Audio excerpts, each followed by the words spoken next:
And we're live. Nice. Hello, hello. Hello. Welcome to the Pluralist method.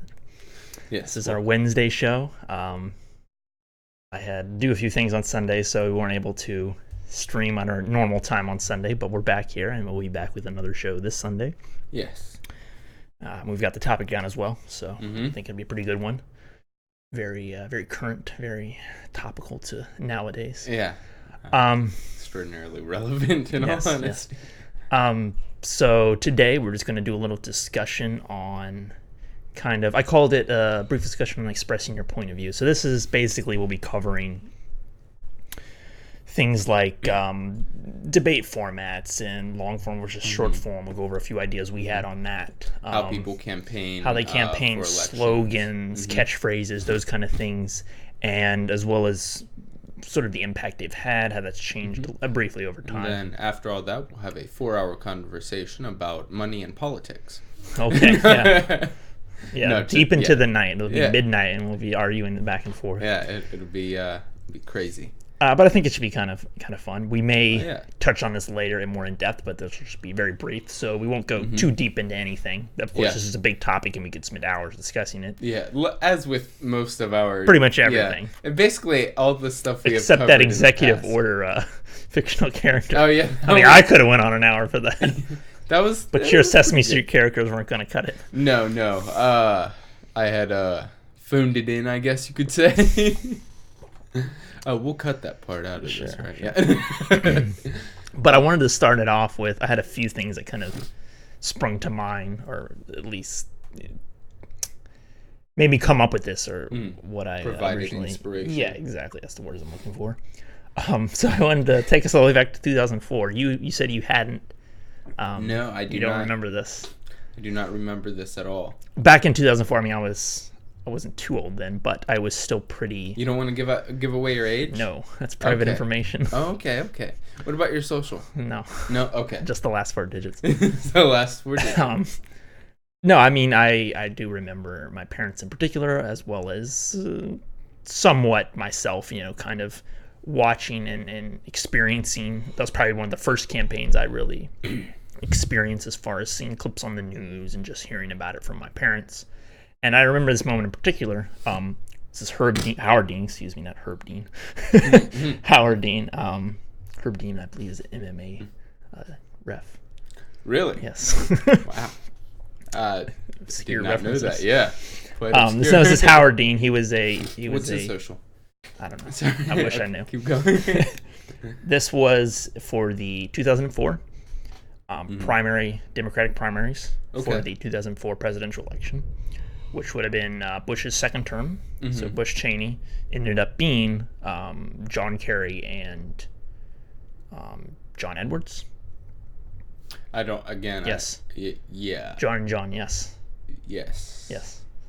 No, I'm confident. Oh, you were confident. Yeah. Okay, I'm not. Yeah. But this was one of the, I would say, probably a front runner at the time. He was fairly progressive for back in 2004, and had a lot of pushing for a lot of positive change, and was building up steam in the primaries, and looked like he might be one of the possibly the candidate to choose from.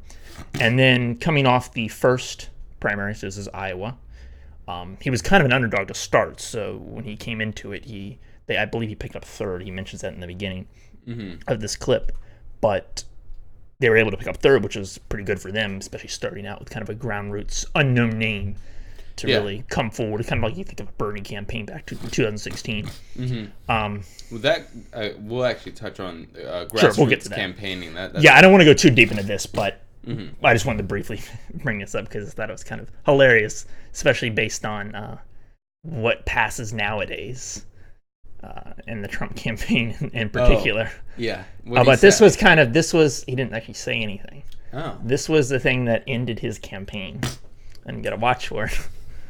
So not only what happened, but kind of how the media blew it up. But let's check it out. Okay. You know something?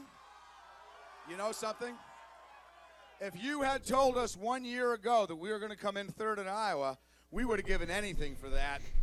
And you know something? Not only are we going to New Hampshire, Tom Harkin, we're going to South Carolina and Oklahoma and Arizona and North Dakota and New Mexico. And we're going to California and Texas and New York. And we're going to South Dakota and Oregon and Washington and Michigan. And then we're going to Washington, D.C. to take back the White House. Yeah! Was it the yeah? That right there. That ended this man's campaign. Seriously? Yes. He seemed energetic. The scream that doomed Howard Dean is the name of this video. That's what ended this man's campaign.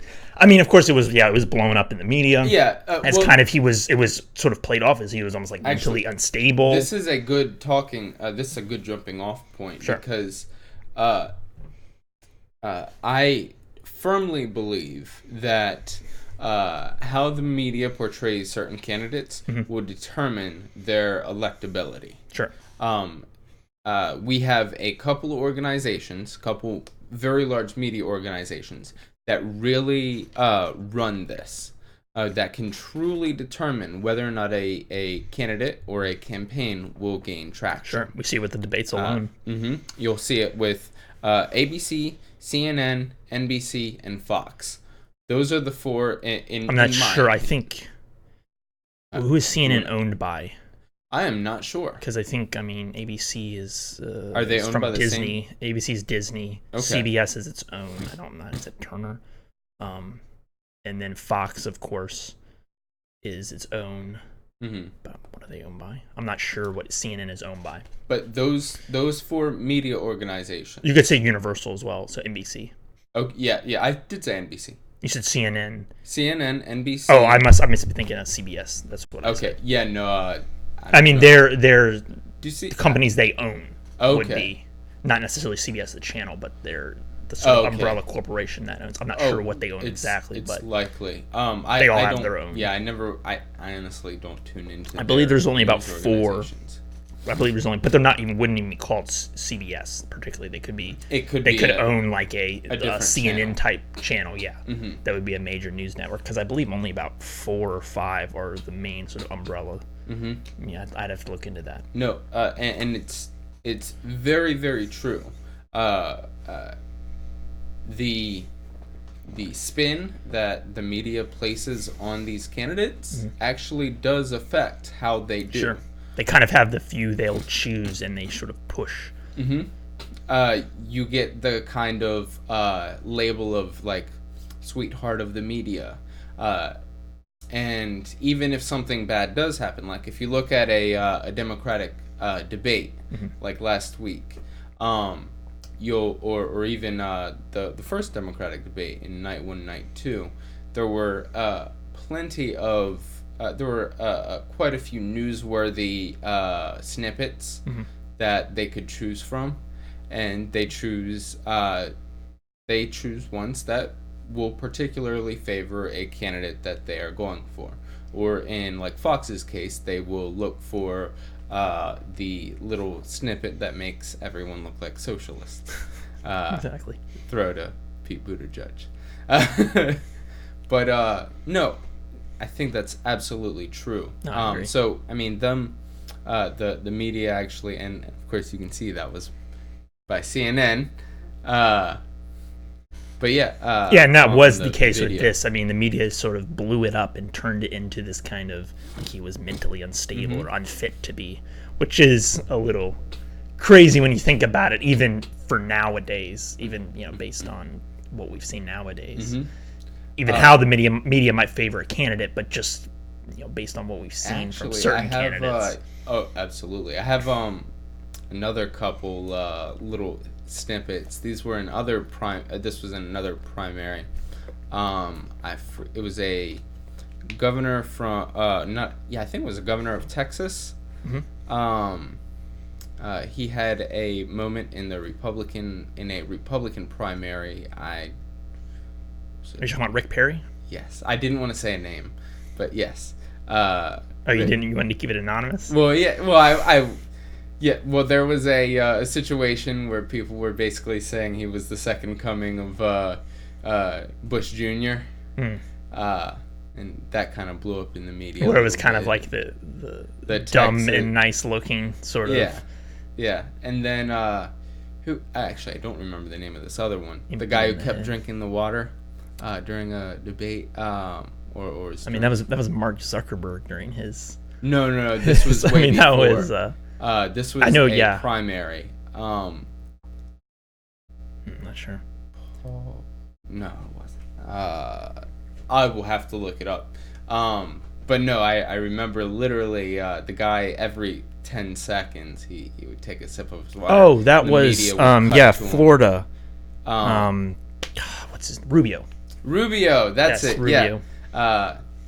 And he also got blasted. I think Trump, I believe, called him out for that, where he got kind of blasted of how he was called out for being sort of a regurgitating the same talking points, kind of like a robot, kind of continually regurgitating the same talking points. That's all he knows. And Trump kind of called him out for that. And basically his response was another talking point that was very scripted and it was pretty embarrassing for his campaign.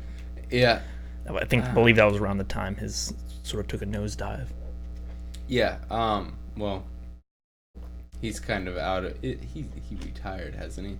I'm not sure. I'd have to look it up. There was some issue. I think. Well, that was after Parkland. I think it was. There was some stuff there. Well, don't quote me on that. I will look that up later.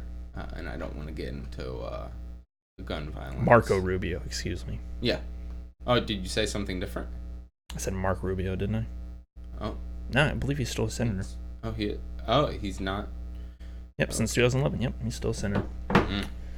Oh, okay. Yeah, I mean... He's still there, just not much of a presence anymore. Yeah. Well, no one is exactly a presence. There is an individual in the White House kind of hogging all the airtime. Well, someone else in the Senate as well. But we won't go into anyway, we can do a whole thing on Mitch McConnell. Sure, but anyway, I wanted to, before we get too far down a rabbit hole, I wanted to briefly touch on what we were discussing earlier as far as a way of kind of reformatting debate, making it and what we thought would be a better sort of structure. Even coming up for when they'll reduce the candidates to about 10. You want to go into that? Yeah, I personally, and actually I'll tie in the media a little bit with this, because the media will be hosting these debates. So you have to create, I think there should be a legislative process or legislation basically stating the format of debates and saying that, basically stating that these companies, that these major broadcasting companies during debates must follow this style if they are to host them at all. If not, then hell, fucking post them on C-SPAN or something. Or I've heard people talking about like PBS or C-SPAN, those kind of more public access type channels. It's open, and it's and create a more neutral environment. Exactly. Plus no adverts. That'd be nice. It'd be really good. We don't need the pharmaceutical ads in the middle of the. Yeah, politics and actually, I was listening to someone else today, and I'm gonna use their quote. I forgot who it was. But they basically said politics is supposed to be boring.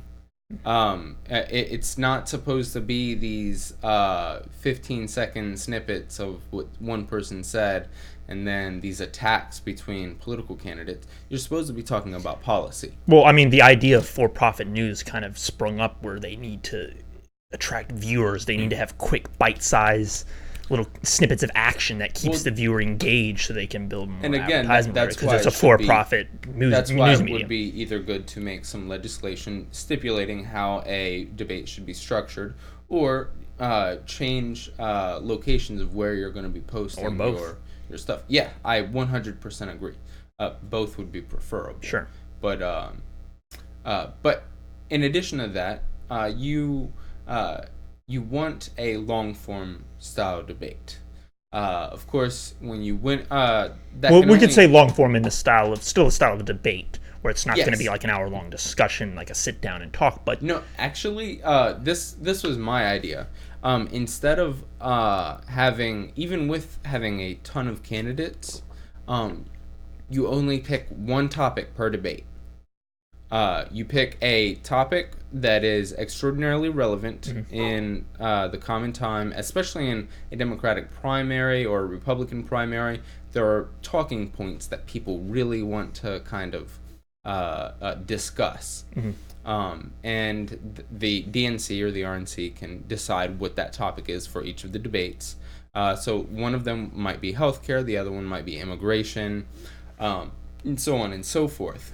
Now, what that does is it provides all the candidates, even if there are 20 over 2 nights, it provides them with, instead of 10 minutes talking about a plethora of different things and attacking each other, you're actually talking about policy and the differences and subtle nuances within that. And of course, as the field winnows down, you can go more in depth, have a little bit more time per candidate, and then you get a much better understanding of what the differences are between these candidates. I think that'd be a much better idea. Maybe even if they were to be on some sort of public broadcast type channel, I mean, with no adverts, that definitely gives you more time there. Oh, absolutely. Perhaps even we have 2.5 hour debates, I think, were the last ones. Maybe even an hour and a quarter for 2 topics, so you could fit 2 in a night. Oh, yeah. That might be enough as well. Yeah, I mean, you don't have to... Because it would be a full hour and a quarter. I mean, without the adverts, insane advertisements in between. I think that would be a really good idea. Of course, you'd structure it as a question that you pose towards one side. You give them opening statements, and then opening statements for the other side, and then within the after the opening statements, you allow one person to kind of argue their side, and then post a question or challenge to the other side's argument. And you know what a debate is. You know what a debate is. A rebuttal. And allow them to respond. You don't go on personal attacks. You talk about the policy. And these times that would be given would be long, at least a couple minutes or more that they would have easily to state their ideas and their points, as well as rebuttal. Now, what would be interesting, I think, would be, and I know we can't actually do this, but I personally kind of want to force 2 candidates to tag team against 2 other candidates. So when it gets to the final 4, it's like a tag team. It's like a tag team wrestling match. Yeah, it's Sanders over here tagging in Warren. For the double whammy on socialized health. I think that would be really good. You figure out which candidates align more closely with one another about a specific topic. You can't do it about everything, or else why the fuck why were we having this debate to begin with? Yeah, but on a particular issue, and if 2 agree, then and 2 others agree, then have them challenge each other. I think that might work for the beginning as well, since there is so many candidates, or there are so many candidates right now. But yeah, I think that would be interesting. Of course, that actually, in reality, that should not happen, because you want to give each individual candidate their own kind of platform. You don't want them to get sort of lost when their partner kind of had a breakout moment, and the other candidates they kind of were outshadowed. But I personally would like that, because I kind of do like the team style debates, doubles, if you will, or I don't know exactly what's that. Quick side note: I'm not sure of the exact counts as far as how many individuals have made the next debate. No, as far as previous elections, have they always had such a large field? I guess. I know 2016 has been such a large field. 2016 has, but before that, it wasn't nearly. The Republican primary was. The Democratic primary, there was, I believe, only 4 candidates, and really only 2 were viable. Mm-hmm. No, and previous, before that, it wasn't nearly as many people. Well, I'm trying to remember. I can't remember as far as 2004. I know 2004 had at least 6 or 7 in the Democratic primary, but I can't remember. I could be. My memory just could be fuzzy. Yeah, but I think we've broken records blocking out. With the I wouldn't be. Yeah, I wouldn't be surprised if that's the case. But I'm just wondering, as far as if we at the very least had 10 to 15, or am I just not remembering a lot of the early candidates that kind of fizzled off pretty quickly? I don't think so. I'd have to not look into viable. Not this far into the running. Well, I mean, think about it. We're not really that far in. I mean, Yes, we're still a good 6 months out from the first primary. And I don't think we've had this many people in a debate. Well, we may have had. I'm not sure. That's why I'm wondering. I'm not sure. I can look into that. But, I'd have to look as well. Because I'm basing it off my own personal experience, and I can't remember watching a lot of the pre-2016 debates that closely where I can remember. I don't remember much at all about where I could remember, like, early 2008, early 2004 campaign cycles. Nope, I can't remember. Yeah, so I'd have to look into that to double check.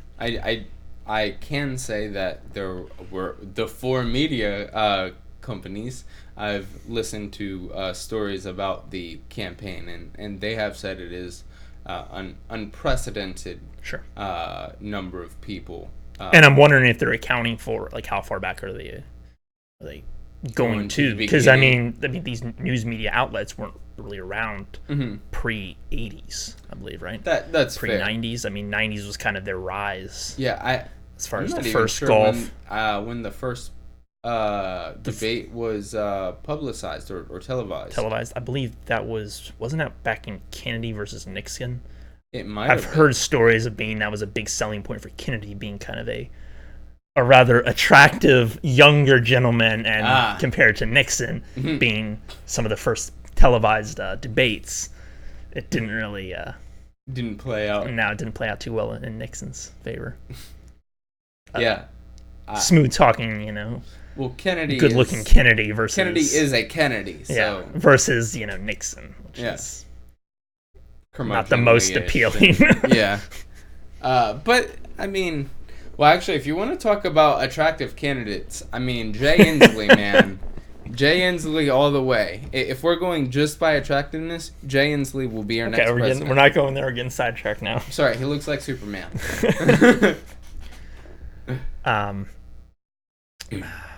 What else did I want to say on this? No, I mean, that's about it as far as campaign. But I did want to go into thoughts on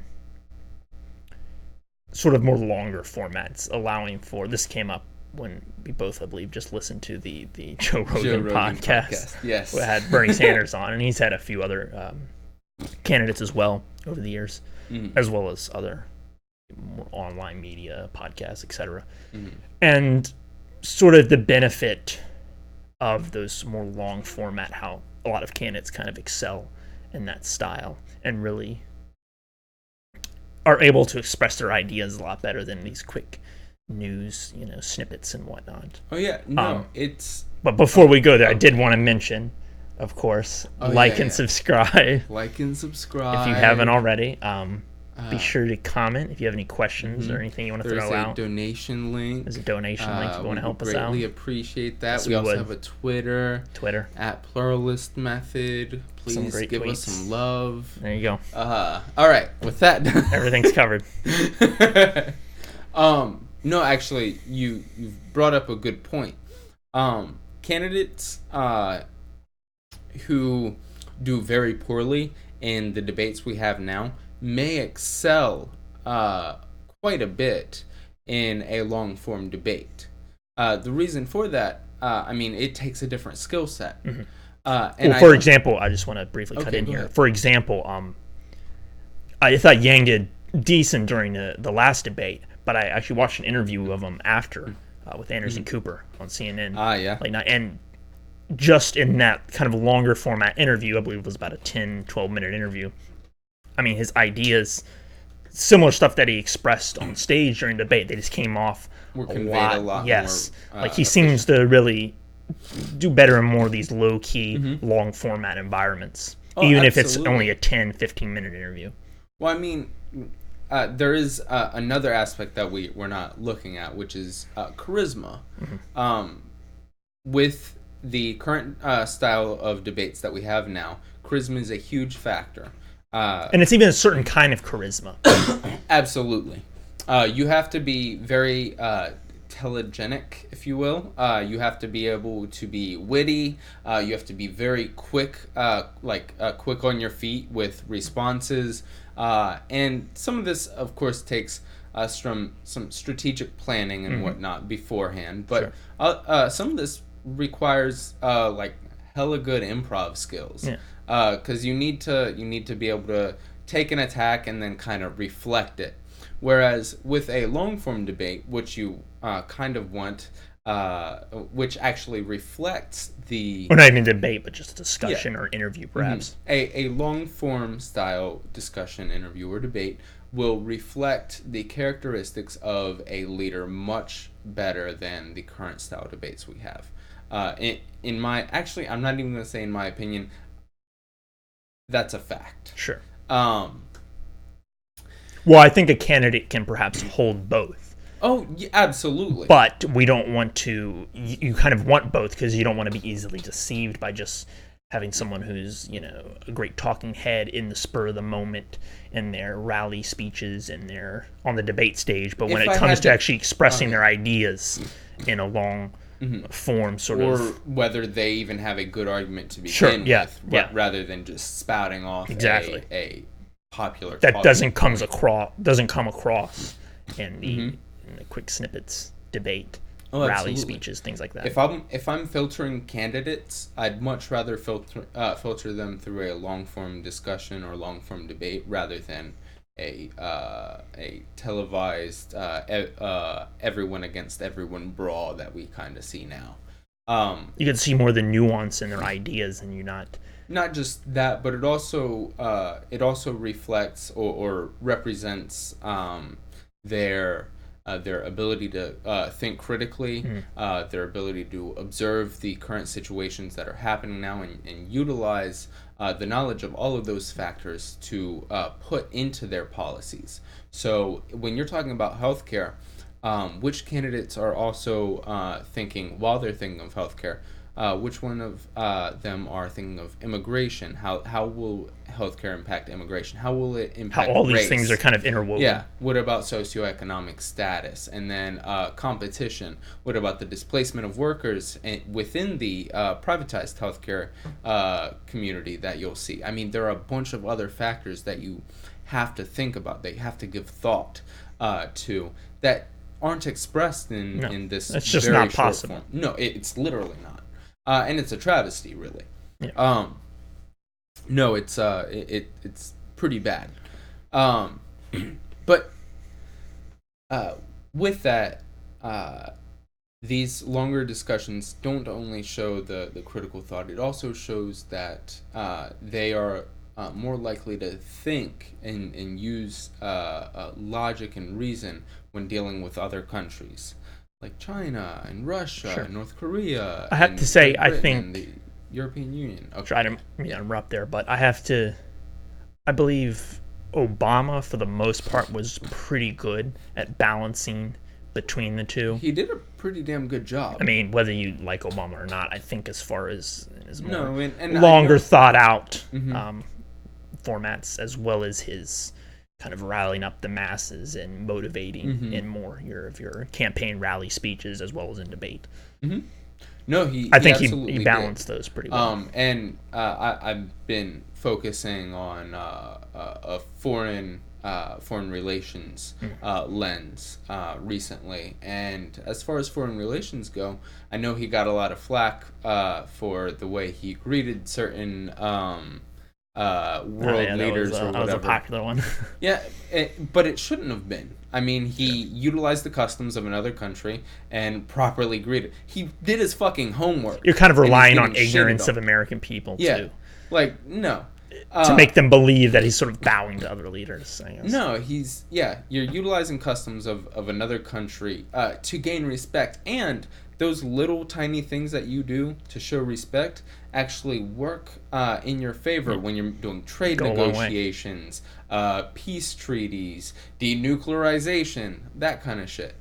But anyway, I'm sorry, I believe tangential. No, I mean what you're saying, I believe, is especially talking about, as we were talking about, seeing how a candidate or a person might interact or behave in a more longer form discussion. Oh, sure. Such as an interview, a podcast or something of the sort. It does translate well to how they, as you said, they might interact with world leaders and be on that stage where us as citizens aren't really going to see what's happening in the negotiating room. Yeah, behind closed or behind doors. those. Yeah, so we kind of, at least with that, I would hope that instills a little more trust in us that this candidate or this possible president has our back. This leader would, they'd be able to negotiate those difficult issues, and treaties with a good head on their shoulders. Exactly. No, I truly would love to see that. And actually, we do indeed have some of this already. Town halls, for instance. Are a great long-form discussion, if you want to absolutely call it that. It's still not as detailed as it should be, and that's actually due to the fact that that campaigning, when you're campaigning, unfortunately, with the exception of Elizabeth Warren and maybe a couple other previous policy wonks in previous election cycles, other than them, they don't go super into detail about policy because it's still just touching the surface, skimming the surface. And the reason for that is you can make a statement like universal health care. You can make that statement, and while you and I could both say, yeah, universal health care sounds good, we might have completely different ideas of what universal healthcare is. So it's much, from a strategy standpoint, it's much better for a candidate to say just universal healthcare rather than saying public option with the maintaining of privatized insurance or health insurance companies or abolishing. Because in 30 seconds or whatever, they're not going to have the opportunity to lay out their entire plan. Oh, yeah. So you don't want to risk kind of alienating certain individuals or certain voter groups. So just saying universal health care is the best way to kind of grab as many as you can. And you have that talking point. And of course, I'm kind of oversimplifying some of this. But I mean, it is true. I mean, you look on as far as the candidates we have now, and most of them might agree on a universal healthcare type system, with the exception of a few. But then when it comes to, I mean, they touched on it briefly in the debate, but when it comes to more of the nuance and the differences between them, that's more what we need to hear, especially at this stage in the campaign cycle. Absolutely. We need to talk about healthcare at some point. I think that would be Let's not go too in depth in healthcare. I mean, it's something we'll probably get to. It would be a pretty cool little thing, and actually, we may be able to have a guest that I know. So maybe sometime in the future. Guess. But yeah, that'll be pretty interesting, and you and I can talk about this after the podcast. But aside from that, there's also the campaigning strategies will have to change if you incorporate more long-form debates or long-form discussion within the public zeitgeist, if you will, because they're not going to be able to hide behind these slogans, which actually may make America overall like more informed. If you're actually talking about the details of certain policies, rather than just saying a one sentence idea. You just have to get the American people to actually sit through something like that. There's the only issue. I listen to 5 hours a day of this stuff. That's you. Yes, but if I have ADHD, if I can do it, anyone can do it. You would hope, but I truly would hope. You would hope. And some of this is interesting, and it kind of directly affects our lives, so it's kind of a big fucking deal. I mean, I agree with you, but I mean, that's not the case for a lot of people. I know. But it's nothing we can do about it here, so we won't. Yeah. Unless dwell we on pass that too legislation that forces people to watch. Forces the audio into their ears. Actually, what about you have Trump come down and like strap headphones to your ear? So I was joking before, you gotta listen to 5 hours of NPR. But it does inspire this question. Australia actually has a penalty if you don't vote. Yes. You are required to vote. I believe a few countries have that. Yes. There's a financial fine. I believe a few countries, or the third world countries, they there's a jail sentence attached to it. I could be mistaken, but I believe some of the there's some. That's kind of that's a little too far. I like the financial kind of thing is interesting because if you provide that thing, it instills an more obligation, whether or not you're reticent and whether or not you're really knowledgeable. If you're not knowledgeable, you're more likely to vote on party lines as your family, of course. But you can discuss other things in that. I won't go too deep into this because it's another whole topic, but I would hope that might remove a lot of the voter suppression, as well as things like gerrymandering and other issues, or not issues, but I mean they are issues, but kind of tactics involving people campaigning a certain way to pull in a certain crowd and exclude others. Yeah. Mm-hmm. No, that's a very big deal, and actually that kind of barely touches.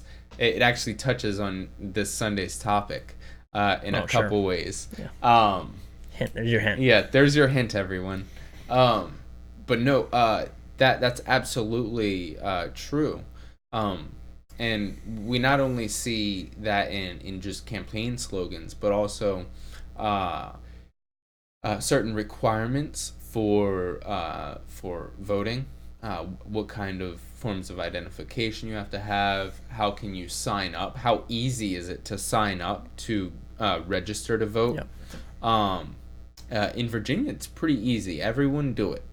It's not super difficult to vote. Actually, there's quite a few documents. Like if you have to do anything at the DMV, they'll also ask you if you're they'll ask you if you're registered to vote, and if you aren't, if you want to. I think I was about to say I think I selected yes on anytime someone asked me if I would like to register to vote. I would you're already registered. I don't know. Well, just I would forget. I was like, okay. And if I was already registered, they have my social security number. There's like 5 Dylan Smiths now in there. You can all in a row. Does that mean I get 5 votes? Yes. Oh man. So basically what you're saying is the amount of times you go to the DMV and register to vote is the amount of power you have in the electorate. Why do you think they don't want you to go to the DMV? Yeah, they make it really hard. That's the trick, everyone. Just keep going to the DMV. Anyways, I don't want to go too deep down that because that's a whole another topic for another day. Oh yeah, I mean that's a good one actually. I like. Is there anything else you wanted to cover? Already almost at 40 minutes now, so. No, I'll leave it at that. I do want to say that like and subscribe. Well, wait before we get there. Okay, yeah. Do you have any memorable little catchphrases or campaign slogans you remember that you enjoyed over the past years? Past few years, not Maybe really. Adverts or banners. In all honesty, we were talking about the Jeb one, how terrible that was. Yes, I personally, I try to stay away from slogans and campaign things. I think sure, but a lot of times they're just shoved in your face. And I can't avoid them. Actively, I can't. If I know it's a campaign, it's on a bumper sticker. You really can't do anything about it. But. Other than you're behind them, you're like, no. Stop looking. Just swerving everywhere. But no, I try to actively avoid that because I don't want that kind of rhetoric kind of placing seeds in my mind. I'd rather just know about the person and their policies. I'm that kind of weirdo. I wouldn't even really say it's rhetoric. It's more like a lot of times it seems to do more harm than good. I know there's one notable exception that's been quite contentious over the past. Make America great again. But yeah, a lot of times they're almost, I'd say, poked fun of now. I mean, I remember Hillary's. I remember that Hillary's was the "I'm with her" or whatever. That was kind of the laughing stock of the school as far as campaign slogans go.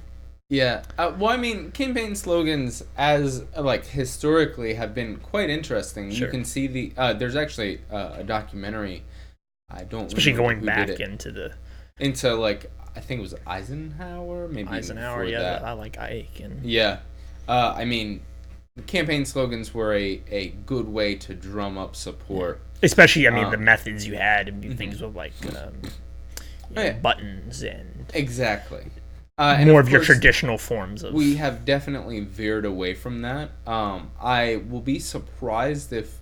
Well, I mean, it may become like I guess it has become a staple of a campaign. Sure. But it's not.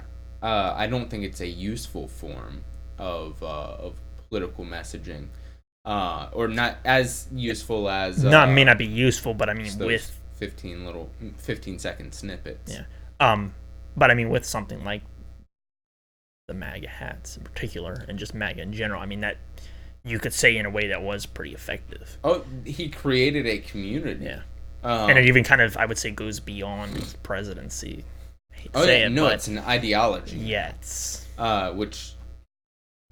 almost cultish-like in a way. Yep. That's all I want to say. Yep. All right. Well, we won't go too far into that. Sorry. So... let's look over the comments here, see if we got anything. We got any comments? Jay Inslee looks like a evil daddy version of Superman. An evil daddy version of Superman? Okay. Well, define daddy. Let's not. Okay. That's probably because I think this is in referring to, or it's in reference to who we were talking about as far as words, sir. Yeah, I just went blank. Convincing the American people or sort of encourage them to listen to more long form discussion and debate. And she said that's probably because it's more of your passion than others when you were talking about. It is definitely my passion. So, and that's kind of what I was trying to say, where a lot of people don't really care to sit down and listen to this. That is absolutely true. I do that for fun. Yeah. And I understand that I'm a weirdo. And even, I mean, I would say there's some people that may not necessarily do it for fun even, but sort of feel as an obligation. Yeah, to kind of look a little more into it. They might have a specific issue they really like to delve into. Mm-hmm. And I think, especially with the younger crowd nowadays, with the last campaign cycle. Crowd, yeah, it makes me sound like I'm like 50. Oh, with those little youngsters? Especially with the past election cycle in 2016, I believe that kind of reignited a lot of interest amongst kind of 30 and below. Well, I think not just particularly online, not just that one, but there were other election cycles where the popular vote did not represent the individual who got elected. Well, I wasn't talking about that in particular. More so just how it kind of ignited a lot more. Oh, the celebrity-esque. Yeah, particularly the passion aspect coming from the far right side, as well as the progressive pushback and sort of that thing. It seems to this is a personal anecdote, but I've heard online, or I've heard from people they kind of their first interest in the political sphere kind of started in the 2016 campaign, and that cycle in particular. They didn't really have much interest before, but that sort of kicked it off for them in the 20-something crowd. Say teens. What you will, levels of activism within the past. I completely agree with you, and this supports that. Levels of activism since the 2016 election cycle actually have skyrocketed on the right and the left. Yeah. I honestly, President Trump, though he is extraordinarily divisive in a lot of aspects, but there is a political response to him one way or the other. Sure. And that, in a way, kind of sparked the flame. Yeah. Whether for good or bad. For evil, yes. What are some other comments? DMV conspiracy theories. Oh, absolutely. We always got the best DMV. Yeah, everyone loves DMV conspiracy theories. Oh yeah, y'all can go to places like Joe Rogan to find other conspiracy theories, but only here will you find the DMV conspiracy theories. Juju B Love is blowing up your spot. Who's Juju B Love? It's Julia. Yay! I'm not sure what that means. But... Hi, Julia. Anyways, we're about at 45 minutes here, so I think we're good for today. Yeah, anything else you want to say? We already gave the hint for Sunday. Yes, I'm actually really excited about Sunday. It's going to be pretty good. Right. But other than that, no, if y'all like what we're doing, like and subscribe. Yes. We are at Pluralist Method on Twitter.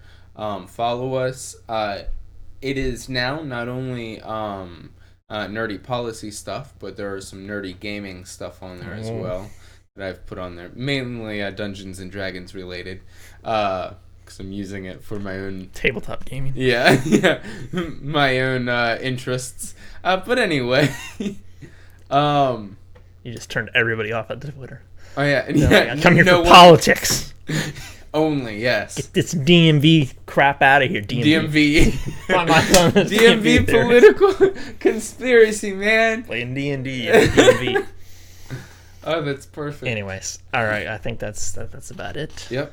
Like you said, like and subscribe, of course. If you want to throw us a donation. Oh yeah, we please do. Appreciate it. Yeah. Yeah. I'm Dylan. I'm Jeremy. And have a good night. Have a good night.